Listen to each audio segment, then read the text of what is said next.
Assalamualaikum semuanya. Bantu support channel ini ya dengan cara klik like, komen, share, subscribe, dan bunyikan tanda loncengnya ya. Terima kasih.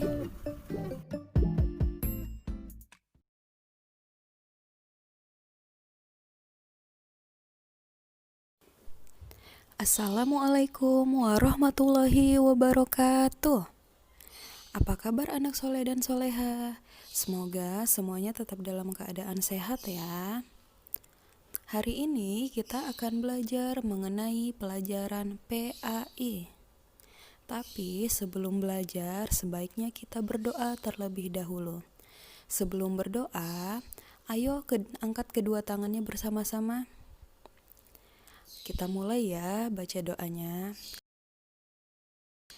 A'udzu billahi minasyaitonir rajim. Bismillahirrahmanirrahim.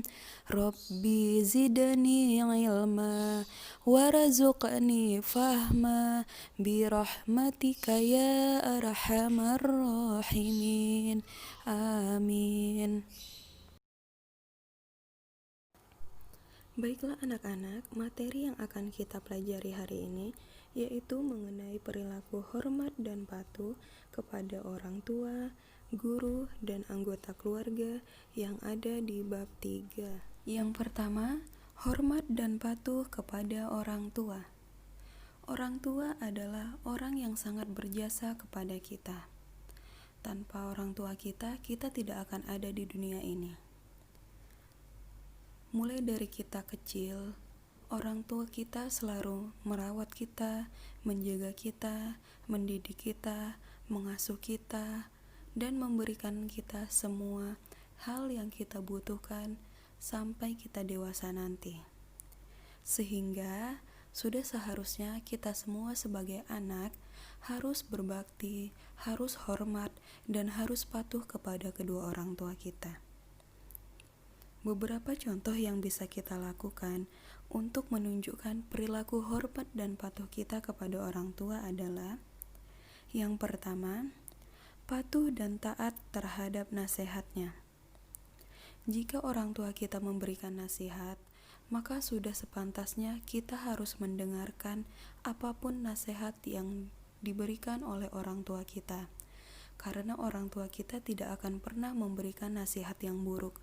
Pasti semua nasihat baik yang berguna bagi kita. Yang kedua yaitu berkata dengan sopan dan halus. Jika kalian ingin berkata kepada orang tua kalian, berkatalah yang sopan dan halus. Jangan membentaknya, jangan berkata yang kasar, jangan sampai membuat orang tua kalian sakit hati. Yang ketiga yaitu melaksanakan perintah mereka dengan ikhlas. Jika orang tua kita memberikan perintah kepada kita, sebaiknya kita melaksanakan perintah mereka dengan ikhlas. Jangan sambil menggerutu, jangan sambil marah-marah, jangan sampai bertindak yang tidak ikhlas. Yang keempat, merawat mereka pada waktu sakit. Orang tua kita tidak selamanya sehat. Ada waktu di mana orang tua kita merasakan sakit. Jadi, ketika kita merasa kalau orang tua kita sedang sakit, kita harus mengerti. Kita harus membantu orang tua kita mengerjakan pekerjaan rumah. Contohnya dengan membantu menyapu rumah, mencuci piring, atau dengan hal-hal yang sangat kecil seperti dengan membuatkan teh kepada orang tua, memijitnya. Itu merupakan salah satu bentuk berbakti kita kepada orang tua. Yang kelima yaitu selalu mendoakan mereka setiap selesai sholat wajib. Anak-anak semua, jika kita selesai melaksanakan sholat, anak-anak semua pasti berdoakan kepada Allah. Setiap selesai sholat, jangan lupakan orang tua kalian. Selalu doakan orang tua kalian. Doakan mereka agar mereka selalu sehat, agar mereka selalu kuat, agar mereka bisa mendampingi kalian hingga kalian dewasa nanti. Kemudian, yang keenam, selalu mengucapkan salam dan mencium tangan kepada orang tua ketika berangkat dan pulang sekolah. Ketika anak-anak sekalian ingin berangkat ke sekolah, jangan lupakan untuk selalu mencium tangan mereka. Jangan lupakan untuk selalu berpamitan kepada mereka. Jangan lupakan untuk selalu mengucapkan salam kepada mereka. Begitupun ketika sudah pulang dari sekolah. Ciumlah tangan mereka, ucapkan salam kepada mereka. Jangan langsung masuk ke rumah aja, jangan langsung lari, langsung ke kamar, langsung main HP. Jangan lupakan adab-adab, jangan lupakan bentuk perilaku hormat kita kepada orang tua kita. Yang ketujuh, yaitu tidak mendurhakainya. Allah Subhanahu wa Ta'ala saja memberikan firman-Nya mengenai larangan agar kita tidak boleh mengatakan kepada orang tua kita. Untuk mengatakan saja tidak boleh, apalagi jika kita membantahnya, kita melawannya, kita tidak mendengarkan nasihatnya, dan kita malah mendurhakainya. Allah Subhanahu wa Ta'ala sangat melarang itu semua. Jadi anak-anak semua harus mengikuti segala nasihat yang disampaikan orang tua kalian. Jangan sampai kalian mendurhakainya. Dan yang kedelapan yaitu selalu menghargai apapun usaha yang telah dilakukan oleh orang tua. Apapun usaha yang telah dilakukan oleh orang tua kalian, hargailah mereka. Baik itu usahanya kalian yang merupakan kalian sukai, yang kalian senangi hasilnya ataupun tidak. Jangan sampai kalian itu malah membuat orang tua kalian kecewa. Mereka telah berkorban, mereka telah berusaha untuk membuat kalian bahagia, untuk membuat kalian senang, tapi kalian tidak menghargai usaha dari mereka. Hargailah usaha dari orang tua kalian. Buatlah mereka senang. Jangan sampai membuat mereka sedih karena kalian tidak senang dengan usaha mereka. Baiklah anak-anak, itu tadi adalah contoh dari perilaku hormat dan patuh kepada orang tua yang bisa kita terapkan. Jangan lupa untuk selalu mendoakan orang tua kita setiap habis selesai sholat. Anak-anak semua masih ingat kan doa untuk orang tua? Ayo kita baca bersama-sama. Allahumma ghfirli wali walidayya warhamhuma kama rabbayani shaghira. Yang kedua yaitu perilaku hormat dan patuh kepada guru. Guru adalah orang tua kita ketika kita lagi di sekolah. Guru merupakan orang yang memberikan kita ilmu, yang mengajarkan kita adab, yang mengajarkan kita akhlak, dan yang memberikan kita pengetahuan sehingga anak-anak dari yang tidak tahu sesuatu menjadi tahu sesuatu. Adapun beberapa contoh perilaku hormat dan patuh kepada guru yang bisa kita praktikkan adalah: yang pertama, memuliakan dan tidak menghina guru.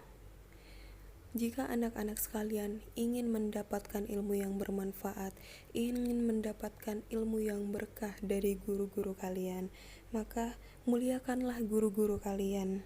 Jangan kalian hina, jangan kalian bicarakan di belakang guru kalian.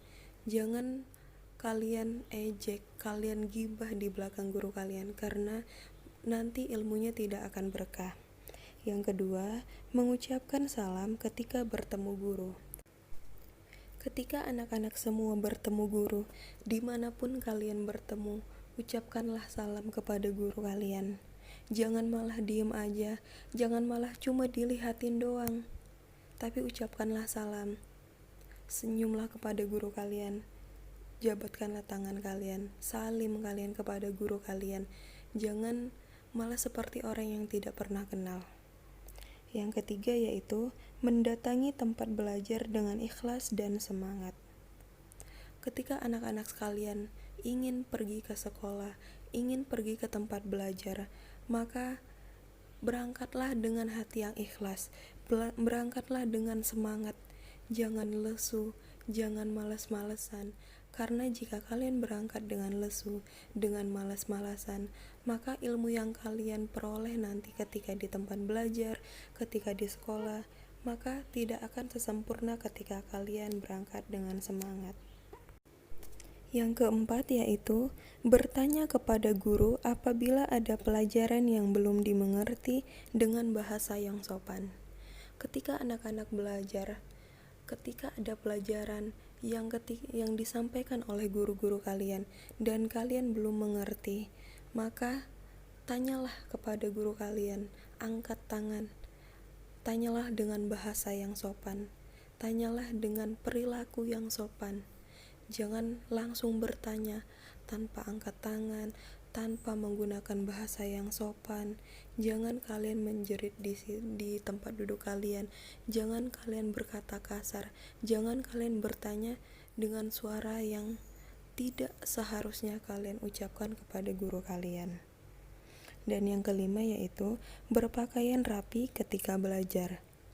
Ketika anak-anak semua ingin belajar, maka berpakaianlah yang rapi, gunakanlah pakaian yang rapi. Jangan pakaian yang belum digosok, jangan menggunakan pakaian yang belum dicuci, jangan menggunakan pakaian yang kotor, karena itu akan mengganggu aktivitas belajar kalian dan pelajaran yang akan kalian dapatkan menjadi kurang maksimal. Dan yang ketiga yaitu perilaku hormat dan patuh kepada anggota keluarga. Anggota keluarga merupakan orang yang selalu ada di saat kita senang dan susah. Anggota keluarga merupakan orang yang selalu menghibur kita di saat kita sedih ataupun di saat kita bahagia. Anggota keluarga diantaranya yaitu kakak, adik, abang, kakek, dan lain sebagainya. Adapun beberapa contoh perilaku hormat dan patuh yang bisa kita terapkan kepada anggota keluarga, yaitu yang pertama, senantiasa berbuat baik dan hormat kepada anggota keluarga. Misalnya, membantu kakak membersihkan rumah, menemani adik bermain, dan masih banyak lagi. Yang kedua yaitu mendoakan anggota keluarga semoga diberi kesehatan. Kita harus mendoakan anggota keluarga kita agar semuanya tetap diberi kesehatan, diberi keselamatan, diberi umur yang panjang, diberi hidup yang berkah. Itu harus selalu kita doakan setiap saat, setiap kita selesai sholat. Yang ketiga yaitu memohonkan ampun kepada Allah Subhanahu wa Ta'ala atas kesalahan anggota keluarga. Setiap orang dari kita pasti pernah melakukan kesalahan, baik itu disengaja maupun tidak disengaja. Jadi, jika kita pernah melakukan kesalahan, maka adik kita, kakak kita pasti juga pernah melakukan kesalahan, mau itu disengaja ataupun tidak disengaja. Jadi, kita sudah selayaknya sebagai sesama anggota keluarga, ketika kita berdoa, juga berdoalah untuk memohon ampun atas kesalahan yang telah dilakukan oleh anggota keluarga kita. Yang keempat, saling menghargai urusan pribadi masing-masing. Kita semua pasti mempunyai urusan pribadi kita masing-masing. Kakak mempunyai urusan pribadinya masing-masing, adik juga punya masing-masing. Jadi, ketika kita mempunyai urusan pribadi kita, hargai urusan pribadi kita.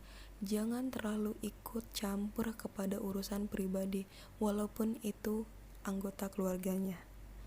Yang kelima, tidak mencela atau mengejek kepada anggota keluarga. Kepada sesama anggota keluarga, jangan saling menghina, jangan saling mengejek, jangan saling mencela. Salinglah menyayangi, salinglah menghormati, salinglah menghargai. Jangan melakukan hal-hal yang sebaliknya. Yang keenam, tidak mudah marah apabila kakak dan adik berbuat kesalahan. Seperti yang sudah Miss jelaskan tadi, setiap orang dari kita pasti pernah melakukan kesalahan. Jadi, ketika kakak kita, ketika adik kita melakukan kesalahan, jangan langsung marah. Tunggulah mereka sampai mereka meminta maaf. Tunggu penjelasan dari mereka. Jangan langsung kita marah-marah, jangan langsung kita pukul, jangan langsung kita yang berbuat seenaknya saja. Karena jika kita juga berbuat kesalahan, maka sudah selayaknya sebagai sesama anggota keluarga, kakak kita atau adik kita akan memaafkan kesalahan kita juga. Dan yang ketujuh adalah terbiasa belajar bersama. Kalau kita mempunyai kakak, mempunyai adik, itu malah lebih baik kalau kita belajar bersama. Kita bisa berbagi cerita, kita bisa berbagi ilmu. Jika ada materi pelajaran yang tidak diketahui, kakak kita bisa mengajarinya. Jika ada materi pelajaran yang tidak diketahui adik kita bisa mengajari adik kita. Sehingga suasana belajar malah lebih asyik, malah lebih menyenangkan. Dan itu yang lebih dianjurkan. Baiklah anak-anak, itu tadi adalah contoh perilaku hormat dan patuh kepada orang tua, guru, dan anggota keluarga. Sekarang tugasnya adalah menuliskan kembali contoh perilaku hormat dan patuh kepada guru, kepada orang tua, dan kepada anggota keluarga di buku tulis masing-masing. Baiklah anak-anak, sampai di sini pembelajaran kita pada hari ini. Jangan lupa untuk selalu berdoa, untuk selalu menjaga kesehatan, dan tetap menjalankan sholat 5 waktu. Assalamualaikum warahmatullahi wabarakatuh. Terima kasih sudah menonton video ini. Jangan lupa like, comment, share, subscribe, dan bunyikan tanda loncengnya